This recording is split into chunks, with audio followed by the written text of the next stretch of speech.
বিগত 15 বছরে শিক্ষাকে অবহেলা করা হয়েছে। পড়াশোনার গুণগত মান প্রায় ধ্বংসের সম্মুখীন হয়েছিল। আমরা 2001 সালে আমাদের মন্ত্রী ছিলেন শিক্ষামন্ত্রী শামীম ওসমান ফারুক সাহেব, প্রতিমন্ত্রী ছিলেন আজকের শিক্ষামন্ত্রী মিলন সাহেব।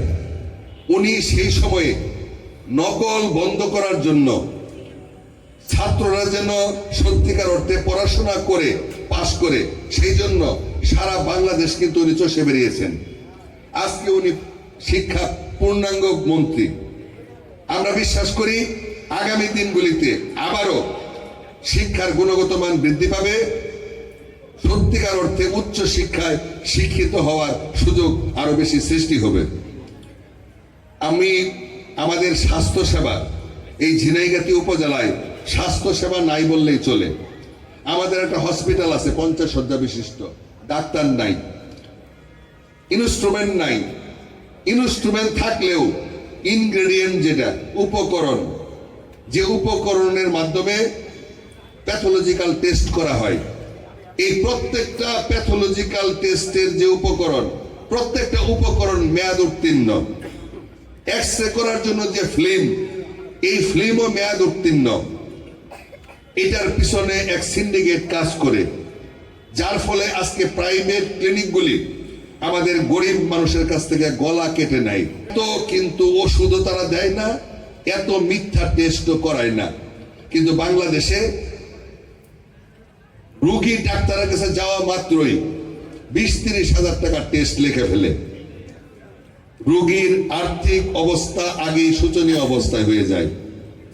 আমরা যদি এই ক্লিনিকগুলির যে সিন্ডিকেট, এটা বন্ধ করে আমাদের এই উপজেলার যে হেলথ কমপ্লেক্স, এটাকে যদি প্রত্যেকটা ডিপার্টমেন্টের ডাক্তার, প্রত্যেকটা ইনস্ট্রুমেন্ট সঠিক ব্যবহার করতে পারি, আমাদের প্রাথমিক চিকিৎসাগুলি কিন্তু আমরা এখানেই শেষ করতে পারবো। কিন্তু এই স্বাস্থ্য সেবা এবং এই খেলাধুলার প্রতি যদি আমরা যুবক তরুণদেরকে উদ্বুদ্ধ করতে না পারি, তবে কিন্তু মাদক বন্ধ করা সম্ভব না। আজকে আমি শ্রীবর্দী ঝিনাইগাতিতে দেখলাম মাদক এবং অনলাইন জুয়া, খেয়াল করছো কিনা?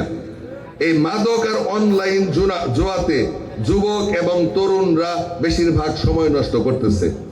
এই মাদক এবং অনলাইন জুয়া বন্ধ করতে হবে। এর জন্য প্রয়োজন আমাদের বিএমপির প্রতিশ্রুতি, কিন্তু প্রত্যেকটা ইউনিয়নে একটা করে খেলার মাঠ থাকতে হবে। এবং এই খেলার মাঠে আমাদের যে বাংলাদেশের যে প্রচলিত খেলাগুলি আছে, ফুটবল, হাডুডু, ক্রিকেট, ব্যাডমিন্টন, এই খেলাগুলি আমাদের অতীত ঐতিহ্য, এই খেলাগুলি আমাদের চালু করতে হবে। আজকের যুবক ছাত্ররা গাছে উঠতে পারে না, সাঁতার কাটতে পারে না, অথচ এমন একটা সময় ছিল মাছ ধরা, সাঁতার কাটা, হাডুডু খেলা, গাছে উঠা, এটা শরীরের জন্য কিন্তু প্রয়োজন। আজকের ছাত্ররা এমন একটা অবস্থা হয়েছে, ওই যে বয়লার মুরগির মতো, একটু দৌড়াইলে হাঁপায়া যায়। অল্প বয়সে ডায়াবেটিস, প্রেসার, বিভিন্ন রোগে আক্রান্ত। এর মূল কারণ হইতেছে খেলাধুলা বন্ধ, শরীর চর্চা বন্ধ। যে কারণে একটা শরীরের যে পরিমাণ এনার্জি সৃষ্টি হওয়ার কথা, যে পরিমাণ শরীরের প্রত্যেকটা অঙ্গ প্রত্যঙ্গের কর্মকাণ্ড হওয়ার কথা, সেটা সম্পূর্ণরূপে আমরা করতেছি না। যার ফলে বেশিরভাগ সব ছেলেরা, খেয়াল করে দেখবা, 30 থেকে 35 বছর বয়সে তারা স্ট্রোক করতেছে।